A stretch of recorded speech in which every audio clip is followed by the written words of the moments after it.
விஜயுடைய தாவேக்கா ஒரு சரியான அரசியல் பயணத்துக்குள் சென்று கொண்டிருக்கிறது என்பதில் நம்ம திரும்ப திரும்ப சொல்லியிருக்கிறதுக்கான காரணம் என்னன்னா, நீங்க எந்த சோசியல் மீடியாவை திறந்தாலும் வந்து தாவேக்கா சம்மந்தப்பட்ட ஒரு செய்தி இல்லாமல் இருப்பதே இல்லை. சரி, சோசியல் மீடியால வந்துட்டா அதுக்காக என்னவா பண்ண முடியும் அப்படின்னா, சோசியல் மீடியா தாங்க வருது. சோசியல் மீடியா தான் இன்று ஆண்டு கொண்டிருக்கிறது. ரைட், ஸ்ட்ரெயிட்டாவே விஷயத்துக்கு வரும். நேத்துலேருந்து பார்த்தீங்கன்னா, விஜய் குறிப்பிட்டு ஒரு தொகுதியில் தான் நிற்கப் போகிறார்.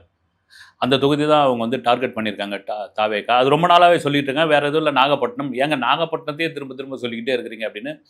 நாகப்பட்டினம் தொடர்ச்சியாக தமிழ்நாட்டில் சிபிஎம் வெற்றி பெறக்கூடிய ஒரு தொகுதி வந்து இப்போ வந்து விசிகா எம்எல்ஏவாக இருக்காங்க. வந்து நாகப்பட்டினத்தை தாண்டி நாகப்பட்டினம், கோடியக்கரை, வேதாரண்யம், ராமேஸ்வரம், தூத்துக்குடி வரைக்கும் நீங்கள் எந்த தொகுதியில் வேணாலும் விஜய் நிற்கட்டும் அப்படின்னு.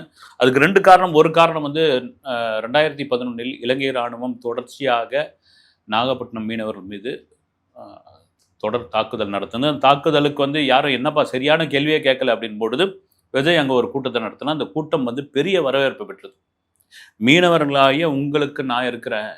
எம்ஜிஆர் எப்படி ஒரு மீனவன் நண்பனோ அதே போல் அந்த இளைய தளபதி நானும் உங்களுக்கு ஒரு நண்பன் அப்படின்னு சொன்னது அங்கு அந்த இளைஞர்கள் மத்தியில் ஒரு பெரிய வரவேற்பை பெற்றது.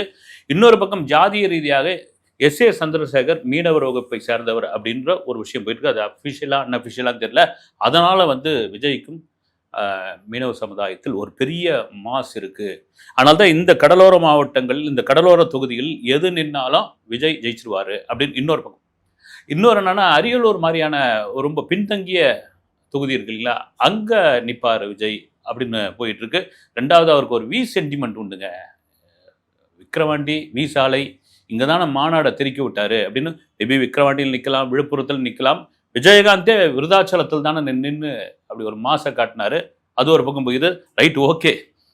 குறிப்பாக விஜய் எப்போ மக்களை சந்திக்க போகிறார், அந்த மக்களை சந்திக்கிற பயணம் நடைபயணமா அல்லது வந்து வேனில் போகிறதா, மக்களை சந்திக்கிற அந்த பயணத்துக்கான திட்டம் எப்படி இருக்கும், மார்ச் மிடில்லேருந்து தொடங்குறாரு அப்படின்ற ஒரு விஷயம். மார்ச் மிடில்லேருந்து தொடங்கி இந்த வருடம் முழுக்க மக்களை சந்திக்கிறாரா அல்லது வந்து அந்த பயணத்தில் கேப் விட்டு போகிறாரான்னு தெரியல. வந்து இதை தான்